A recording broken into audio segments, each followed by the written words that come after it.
بسم اللہ الرحمن الرحیم۔ السلام علیکم ورحمۃ اللہ وبرکاتہ۔ جماعت ششم کے طلباء، آج ہم اسلامیات باب چہارم سبق نمبر 6 جس کا عنوان ہے حقوق العباد، اس کی بیٹا آج ہم نے بلند خوانی کرنی ہے۔ تو آپ اپنی اسلامیات کی بک جس کا صفحہ نمبر 84 ہے، اس کو بیٹا آپ نکال لیں اور توجہ کے ساتھ بلند خوانی سماعت فرمائیں۔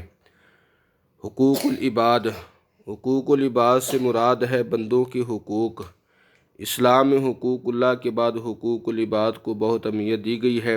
حقوق العباد کی اہمیت اس لحاظ سے بڑھ جاتی ہے کہ اللہ تعالیٰ چاہے گا تو اپنے حقوق یعنی نماز، روزہ، زکوٰۃ اور حج کی ادائیگی میں غفلت کو معاف کر دے گا، لیکن حقوق العباد اس وقت تک معاف نہیں ہوں گے جب تک کہ وہ شخص جس کی حق تلفی ہوئی ہوگی خود معاف نہ کر دے۔ بندوں کے حقوق میں والدین، اولاد، رشتہ دار، اساتذہ، میاں بیوی، یتیموں، مسکینوں، ملازموں اور ہمسایوں کے حقوق شامل ہیں۔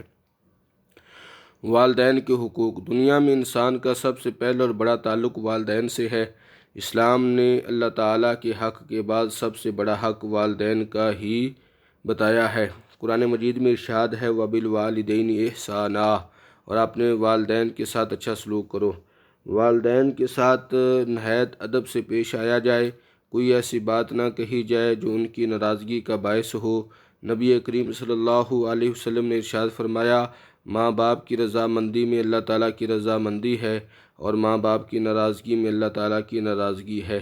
ایک شخص نے حضور صلی اللہ علیہ وسلم سے پوچھا کہ اولاد پر ماں باپ کے کیا حقوق ہیں؟ آپ صلی اللہ علیہ وسلم نے فرمایا اولاد کی جنت اور دوزخ ماں باپ ہیں۔ مراد یہ ہے کہ ان کی خدمت سے اولاد کو جنت مل جاتی ہے اور ان کی نافرمانی اور بدسلوکی دوزخ میں لے جا سکتی ہے۔ ماں باپ کو محبت اور احترام کی نظر سے دیکھنا بڑے ثواب کا باعث ہے۔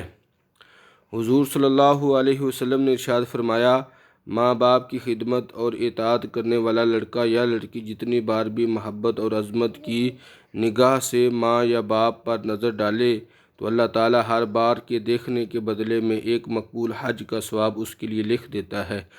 صحابی رضی اللہ تعالیٰ عنہ نے حضور صلی اللہ علیہ وسلم سے سوال کیا اگر وہ روزانہ 100 مرتبہ دیکھے تب بھی ہر دفعہ کے دیکھنے کے بدلے میں اس کو حج مقبول کا ثواب ملے گا؟ آپ صلی اللہ علیہ وسلم نے فرمایا اللہ تعالیٰ کے ہاں کوئی کمی نہیں، وہ جس عمل پر جتنا ثواب دینا چاہے دے سکتا ہے۔ ایک آدمی نے حضور صلی اللہ علیہ وسلم سے پوچھا میرے حسن سلوک کا سب سے زیادہ مستحق کون ہے؟ فرمایا تیری ماں۔ اس شخص نے پھر پوچھا، اس کے بعد فرمایا تیری ماں۔ اس نے تیسری بار وہی سوال پوچھا تو آپ صلی اللہ علیہ وسلم نے فرمایا تیری ماں۔ چوتھی بار پوچھنے پر آپ صلی اللہ علیہ وسلم نے فرمایا تیرا والد، اور والد کے بعد درجہ بدرجہ رشتہ دار۔ ایک آدمی حضور صلی اللہ علیہ وسلم سے کہنے لگا مجھے جہاد میں جانے کی اجازت دے دیجیے۔ آپ صلی اللہ علیہ وسلم نے پوچھا کیا تمہاری ماں زندہ ہے؟ اس نے کہا جی ہاں۔ آپ صلی اللہ علیہ وسلم نے فرمایا ان کی خدمت کرو، جنت ان کے قدموں میں ہے۔ اس لیے ضروری ہے کہ ہر ممکن والدین کو خوش رکھنے کی کوشش کی جائے۔ والدین کی خدمت کرنے سے نہ صرف آخرت کے انعامات ہیں بلکہ دنیا میں بھی کئی طرح کی برکتیں حاصل ہوتی ہیں۔ آپ صلی اللہ علیہ وسلم نے فرمایا والدین کی خدمت سے عمر بڑھتی ہے۔ نافرمانی پر آپ صلی اللہ علیہ وسلم نے ایک سخت وعید بھی فرمائی، اپنے والدین کا نافرمان کافر ہو جاتا ہے۔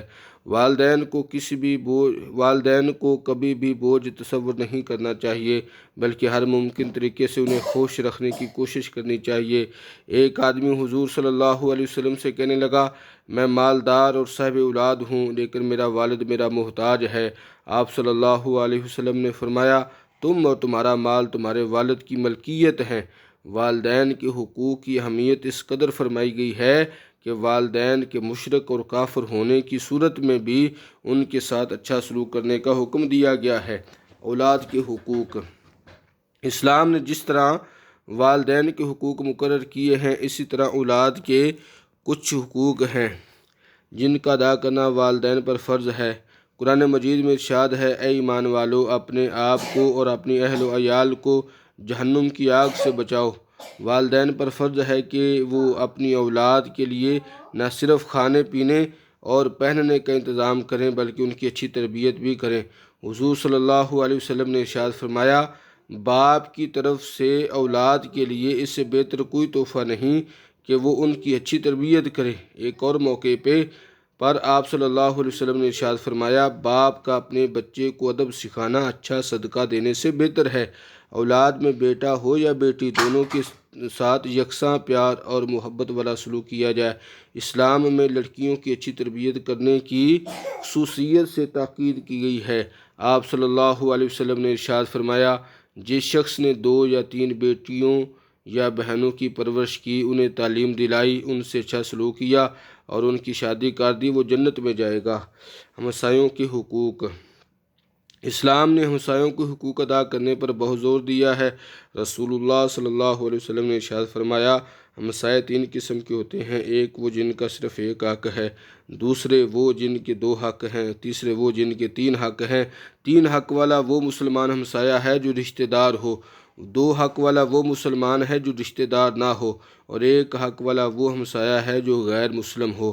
آپ صلی اللہ علیہ وسلم نے ہمسائے کے حقوق کی وضاحت کرتے ہوئے فرمایا، اگر ہمسایہ قرض مانگے تو اسے قرض دو، اگر اسے تمہاری مدد کی ضرورت ہو تو اس کی مدد کرو، اگر وہ بیمار ہو جائے تو اس کی تیمارداری کرو، اگر اسے کوئی خوشی حاصل ہو تو مبارکباد دو، اگر اس پر کوئی مصیبت آ جائے تو اس کے ساتھ ہمدردی کا اظہار کرو، جب وہ وفات پا جائے تو اس کے جنازے کا انتظام کرو۔ ہمسائے کی اجازت کے بغیر اپنے گھر کی وسعت اتنی نہ کرو کہ اس کے لیے ہوا یا روشنی رک جائے۔ اگر تم پھل خریدو تو بطور تحفہ اپنے ہمسائے کو بھی بھیجو۔ اساتذہ کے حقوق۔ ماں باپ کی طرح اساتذہ کرام بھی ہماری تربیت کرتے ہیں اور تعلیم دیتے ہیں۔ اساتذہ کی عزت کرنا ہم سب پر فرض ہے۔ ہمارے پیارے رسول صلی اللہ علیہ وسلم نے ارشاد فرمایا، مجھے معلم بنا کر بھیجا گیا ہے، اس لیے ضروری ہے کہ ہم اساتذہ کے ساتھ ادب، عزت اور احترام سے پیش آئیں۔ اساتذہ سے دھیمی آواز سے بات کی جائے۔ اساتذہ جن اچھے کاموں کا حکم دے انہیں کیا جائے۔ اسکول میں ہر استاد کو سلام کیا جائے۔ معلومات عامہ۔ بچے کی پیدائش کے بعد اس کے دائیں کان میں اذان اور بائیں کان میں اقامت پڑھی جائے۔ 7ویں روز بچے کا اسلامی نام رکھا جائے اور عقیقہ کیا جائے۔ لڑکا ہو تو 2 بکرے، لڑکی ہو تو 1 بکرا ذبح کیا جائے۔ غریب والدین پر ایسا کرنے کی پابندی نہیں۔ تجھے بیٹا آپ نے بلند خوانی سن لی ہے تو آپ بھی اس کو پڑھیں اور اس کو اچھے طریقے سے اس کو پڑھیں اور اپنا خیال رکھیں۔ انشاءاللہ اس کا کتابی کام اور اس کے سوالوں کے جواب انشاءاللہ ہم بعد میں کریں گے۔ السلام علیکم ورحمۃ اللہ وبرکاتہ۔